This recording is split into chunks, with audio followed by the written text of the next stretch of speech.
안녕하세요 여러분, 시골치입니다. 조금 오랜만에 뵙죠. 그동안 이제 이렇게 저렇게 좀 놀러 다니고 했는데 영상을 준비하려고 봤는데 제가 영상을 찍으러 다니는 게 아니고 그냥 놀러 다니다가 영상도 겸사겸사 찍는 거기 때문에 가끔씩 너무 재밌게 놀면은 영상이 안 나올 때가 많이 있어요. 제가 얼마 전에 플로리다로 캠핑을 갔다 왔는데 너무 재밌게 놀다 보니까 영상이 없어가지고 영상 편집하려고 한 일주일 붙잡고 있다가 포기했습니다. 그리고 오늘은 이제 쉬는 날이에요. 이번 쉬는 날에도 이렇게 저렇게 할 일이 많은데 먼저 이제 제 오토바이 페어링이랑 이제 나머지 부품들이 도착을 해가지고 이제 오토바이를 이제 손을 볼 건데, 오토바이 손 보는 거는 조금 미룰 것 같아요. 왜냐면은 제가 다음 트랙데이가 좀 많이 남았거든요, 시간이. 그래서 그것도 있고, 그 다음에 이 녀석 사놓고 타지도 않는 이 녀석은 팔기로 했습니다. 사실은 앤디 형도 덜바이크를 산다고 해가지고 제가 먼저 질렀는데 앤디 형이 안 사게 됐어요. 그래도 쉬는 날이 왔으면은 뭐니 해도 이 자동차부터 만져야 되겠죠. 지금 제가 이것저것 좀 오더한 게 앤디 형네 집으로 배달이 와가지고 가지러 왔는데 이제 자동차 만지러 가보도록 하겠습니다.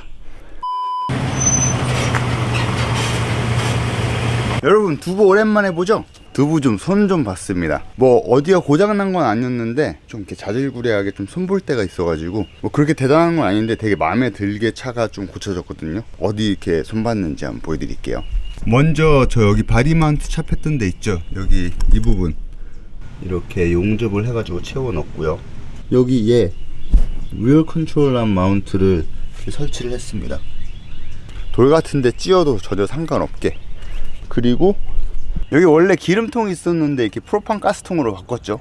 제가 여기저기 좀 돌아다니다 보니까 기름은 그렇게 거의 쓸 일이 없는데 오히려 이 가스는 더 많이 쓰더라고요. 원래 가스는 요거 아니면은 요거 이렇게 가지고 다녔는데 저 큰 가스통은 사이즈가 너무 크고 얘는 너무 빨리 닳고, 저는 이거 리필을 해서 쓰긴 하는데 원래는 일회용이기 때문에 낭비도 심하고 쓰레기도 많이 나오죠. 그래서 이 11파운드짜리 가스통을 사가지고 달았습니다. 그리고 제가 정말 마음에 들게 이 뒤에 범퍼 타이어 캐리어를 고쳤습니다. 뒤에 철제 범퍼를 단지 지금 벌써 한 4년 이렇게 됐는데요. 그 4년 동안 오프로드 다니면서 타이어가 이렇게 많이 흔들리고 이렇게 하니까 점점 규격이 생겨가지고 타이어가 이렇게 휘청휘청 하는 거예요. 그냥 시간이 흘러서 좀 뭔가 헐거워졌나 보다 이렇게 생각하고 이 레치를 업그레이드를 좀 더 해야 되겠다 이렇게 생각을 했거든요. 이 레치가 벌써 한번 끊어졌었어요, 지난번에 모하베 갔을 때. 근데 레치를 바꿔도 얘가 규격이 이렇게 있으니까 얘한테 계속 과부하가 걸리더라고요. 패브리케이션 샵에서 이제 위에 이거를 달아줬습니다. 그래가지고 이거랑 이 레치 두 개로 잠기는 거예요. 그냥 이렇게 잡아가지고 이렇게 빼면, 닫을 때도 그냥 여기다 슬라이드 하면 이렇게 잠기게 되어 있습니다. 이 레치까지 잠궈주면 완벽한 거죠. 근데 이것뿐만이 아니에요. 이 타이어 무게가 굉장하잖아요. 그럼 뒤에 맥스트랙스랑 쓰레기통까지 가지고 있으면 무게가 꽤 돼요. 무게가 이쪽에만 다 실려 있잖아요. 얘가 이렇게 계속 비틀어지다가 밑에 타이어 캐리어 여기가 금이 갔었습니다. 그래가지고 여기가 보일는지 모르겠는데 이렇게 금이 가가지고 타이어가 그냥 뒤에서 뜯겨서 나갈 수도 있었던 거예요. 그래서 당연히 여기를 이렇게 보수 공사했고요. 그 다음에 이 뒤에 패널, 원래는 이렇게 나사로 박혀 있는데 아예 그냥 다 용접을 해가지고 C 프레임이었는데 이제 박스드 프레임으로 바꾼 거죠. 그렇게 타이어 캐리어를 보강을 하고 나니까 굉장히 튼튼해졌어요. 근데 이 샵에서 거기서 멈추지 않았습니다. 여기가 원래 이 하얀색 플라스틱이 없었거든요. 이거 HDPE 해가지고 강화 우레탄 비슷한 이 플라스틱인데 이걸 여기다가 대주고 타이어 캐리어 밑에다가도 이렇게 대줬어요. 여기 보시면은 이렇게 자동차 문이 좀 까였죠. 이게 원래 문을 이렇게 닫으면은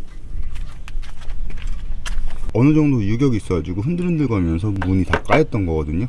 그런데 아까처럼 플라스틱을 대줬더니 굉장히 튼튼하게 잘 잡힐 수 있게 됐습니다. 원래 튜닝은 허세 있게 보여주기 위해서 하는 게 많지만 이렇게 가끔씩 좀 이렇게 신경 쓰이던 부분, 조금만 더 좋아지면 좋겠다 싶었던 부분이 이렇게 해소가 되면은 기분이 엄청 좋은 거거든요. 기분이 좋습니다. 이제 여기에는 프로판 가스가 들어왔고요. 여분의 기름은 어디 갔느냐? 요 밑으로 들어갔습니다. 이제 이 기름통도 이 밑에 이 까만색 이거 보이세요? 훨씬 더 안정적이게 지금 여기 두 개가 있는 거거든요. 하나, 둘. 하나당 6갤런, 그래서 12갤런까지 제가 기름을 가지고 다닐 수가 있고요. 기름을 저 자동차 밑에다 이렇게 달고 다니면 솔직히 기름이 필요할 때 꺼내서 쓰는 거는 그렇게 편하지는 않아요. 조금 불편한데 뭐 제 경험상 제가 여분의 기름을 그렇게 막 필요한 적이 거의 없었기 때문에 비상용 추가 연료는 저 자동차 밑에 이렇게 달고 다니기로 했습니다. 제가 왜 이렇게 준비를 하느냐, 장거리 여행을 플랜을 하고 있기 때문에 그렇습니다. 장거리 여행을 하려면은 기름도 충분히 있어야 되고, 취사를 위해서 프로판가스도 충분히 있어야 되지만 물이 충분히 있어야 되고요. 저 같은 경우는 전기, 카메라나 드론 이런 거 다 충전할 수 있어야 되잖아요. 일단 물은 그렇게 어려운 건 없어요. 이렇게 생긴 물통을 샀는데요, 이렇게 약간 각도가 있기 때문에 뒷좌석 뒤에 쏙 들어가요. 얘는 13갤런까지 물이 들어갑니다. 보통 오지로 들어가면 하루에 한 사람이 한 1갤런 물을 필요하다고 해요. 1갤런 하면은 한 4리터가 조금 안 되는데, 먹고 마시는데 한 2리터 필요하고, 조금 간단하게 씻고 이러는데 한 2리터, 뭐 샤워까지는 아닌 것 같아요. 아무튼 이 정도 물을 캐리를 하면은 저 혼자서는 오지에서 한 일주일 버틸 수 있는 정도의 물이고요. 둘이서 간다 이러면은 4일 정도 버틸 수 있는 거죠. 얘는 보면 이렇게 밑에 물이 나오는 이제 구멍이 있는데, 여기다가 호스를 연결을 해가지고, 이거 워터펌프거든요. 이거 워터펌프까지 연결시켜가지고 이제 샤워를 할 수 있게 할 거예요. 제가 오늘 얘를 다 손을 보려고 했는데 호스 두께가 달라가지고 어댑터가 필요한데, 제가 그걸 오더를 했는데 배달 중에 분실이 돼가지고 지금 거기까지는 못할 것 같고, 물탱크 뒤로는 서랍장을 새로 만들어가지고 냉장고랑 캠핑 장비들 수납할 수 있게 할 겁니다. 그 서랍장은 벌써 저희 부모님 집에서 만들고 있는데, 걔도 필요한 부품을 주문을 했는데 다 도착을 안 해가지고 지금 완성을 못하고 있어요. 요즘에 이상하게 배송 중에 분실물이 많네요. 그리고 오늘의 마지막 작업은 이제 이 녀석입니다. 짠. 태양열 패널입니다. 이제 그만 떠들고 일단 솔라 패널을 연결해 보도록 하겠습니다. 여러분, 솔라 패널을 설치하기 위해서 간단하게 세차를 했습니다. 딴 데는 안 하고 후드만 했어요.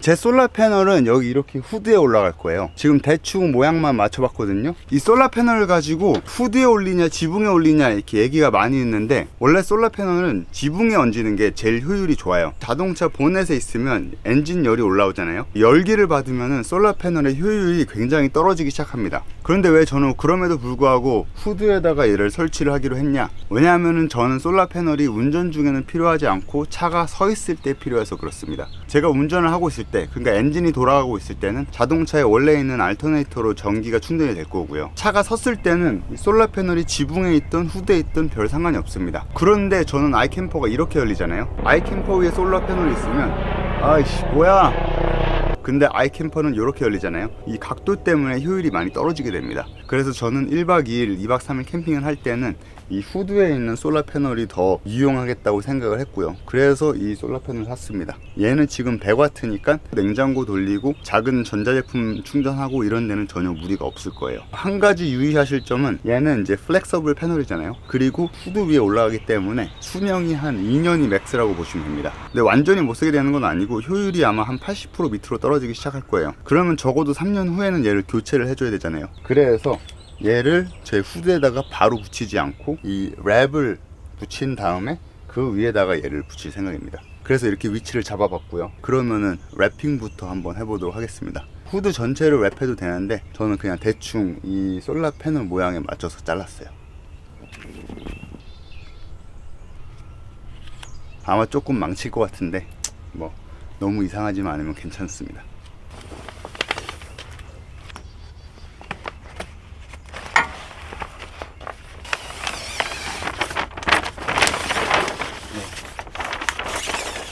네, 벌써 심하게 망한 것 같죠?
아 이거 절대 안 된다.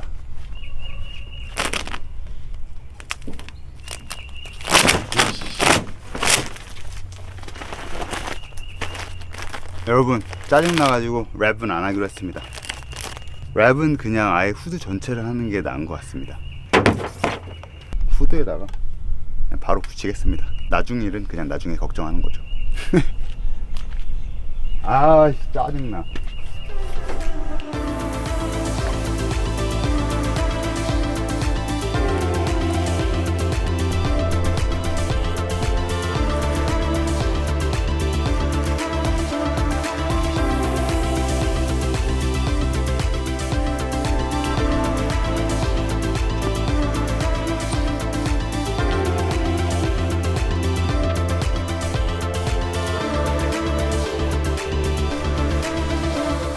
돌이킬 수 없는 짓을 했습니다.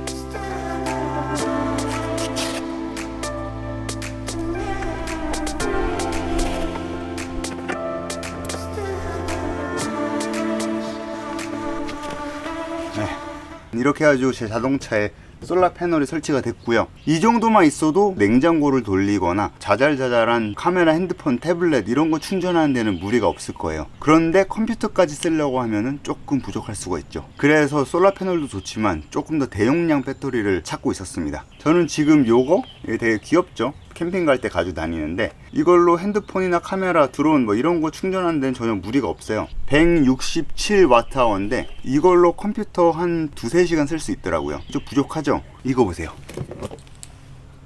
바다로 요트 리튬 인산철 배터리 때 맞춰가지고 이거를 보내주셨어요. 얘를 지금 집에서 써보고 있는데 바로 쓸 수는 있는 건 아니고 인버터를 같이 써가지고 돌려야 돼요. 근데 지금까지 제가 집에서 테스트를 해보니까 컴퓨터를 하루 종일 돌리는 데는 전혀 문제가 없습니다. 요거를 대용량으로 사는 것보다 이거를 보내주셨으니까 얘를 써보기로 했습니다.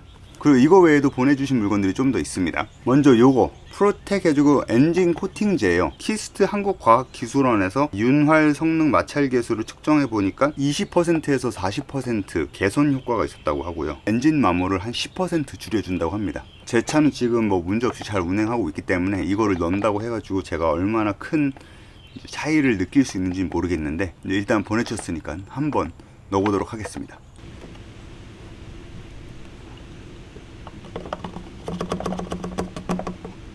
뭐 저는 자동차에다 이런 거 원래 자주 안 넣거든요. 저는 자동차는 엔진 오일만 제때제때 갈아주기만 하면은 오래 탈 수 있다라는 파입니다. 만약에 갑자기 차가 고장이 난다 그러면은 대림 프로텍에 책임을 묻도록 하겠습니다.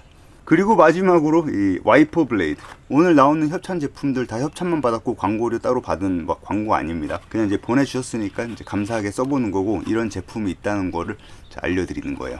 이거는 이제 킴 블레이드라고 해가지고 와이퍼 팁 디자인이 좀 이렇게 다르게 생겨가지고 훨씬 더 내구성도 좋고 성능도 좋다고 합니다. 지금 두 분은 와이퍼에 문제가 없긴 하지만 보내주셨으니까 또 얘도 바꿔보도록 하겠습니다. 일단 얘를 빼봐야 되겠죠? 뭐야? 그냥 빠져버렸네? 빠지기 직전이었나봐요. 여러분, 빼고 보니까 얘는 빠지기 일보 직전이고 얘는 위에 껍질까지 있어가지고 상태가 안 좋았었네요. 잘 됐습니다. 그리고 와이퍼 블레이드 말고도 뭐 이런 걸 보내주셨어요. 윈드실드 트리트먼트? 비 오면은 물방울이 그냥 막 흩어져 나가게 하는 뭐 그런 건 것 같은데 그것도 한번 발라주도록 하겠습니다. 먼저 클리너 파우치를 하고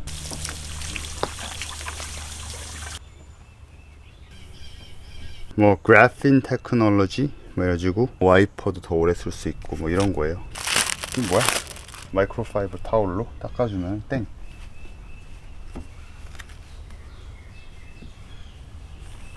여러분, 이렇게 해가지고 뭐 와이퍼도 갈았고요. 이제 영상 마치기 전에 벌써 몇몇 분들이 이렇게 눈치를 채셨는데, 이 티셔츠 지금 서울지가 디자인해가지고 몇 개 샘플로 뽑아서 보내줬습니다. 그리고 스티커도 나왔습니다. 제가 원래 차에다 스티커 붙이는 거 별로 안 좋아하는데 그래도 제 스티커가 나왔으니까 붙여야죠. 웅이형 스티커도 있습니다. 웅이형 스티커 벌써 형이 준 지 되게 오래됐는데 아직도 안 붙이고 있었어요. 그리고 LMK 오버랜드, 제가 예전에 영상에서 소개시켜 드렸었죠. 캐나다부터 아르헨티나까지 북미, 중미, 남미 다 찍으신 커플, 거기 스티커도 받았습니다.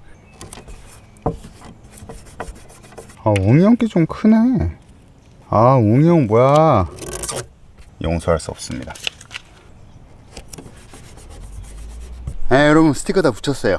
네, 제 스티커, 웅이 형 스티커, 레영이 형 스티커, 그다음에 또 제 스티커. 웅이 형 스티커가 너무 커가지고 제가 상대적으로 꿀리니까 하나 더 붙였습니다. 이렇게 사각형짜리도 있거든요. 그리고 이쪽에다 하나 붙이고 저기에도 하나 붙였습니다. 오늘 이렇게 마무리하고요. 다음번에도 뵐게요. 안녕히 계세요.